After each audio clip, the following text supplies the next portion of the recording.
वो मैं ये कह रहा था कि अगर आपने हमारा चैनल अभी तक सब्सक्राइब नहीं करा तो अब भी कर दो, नहीं तो बड़ा पछताओगे, बड़ा पछताओगे।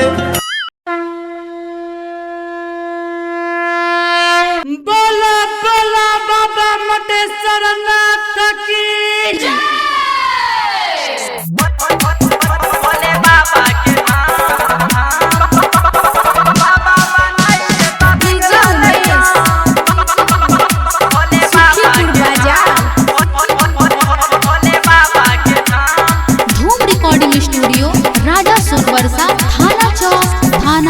जब जब बहै छै उर्दी बेअरिया सुनर लागै छै बाबा के नगरिया, सुनर लागै छै बाबा के नगरिया। जब जब बहै छै उर्दी बेअरिया सुनर लागै छै बाबा के नगरिया। भूलियो ने बाबा बैजनाथ के नाम, भूलियो ने बाबा बैजनाथ के नाम।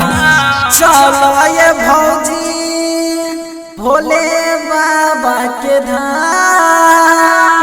बाबा बनाई देता बिगड़ल काम। चलो ये भौजी भोले बाबा के धाम, भोले बाबा के धाम, बाबा बनाई देता बिगड़ल काम। चलो ये भौजी भोले बाबा के धाम, भोले बाबा के धाम, बाबा बनाई देता बिगड़ल काम।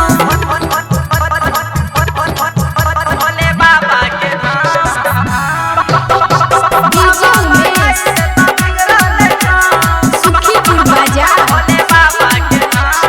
अभी आप सब सुन रहे हैं एन मार्मिका की शानदार प्रस्तुति।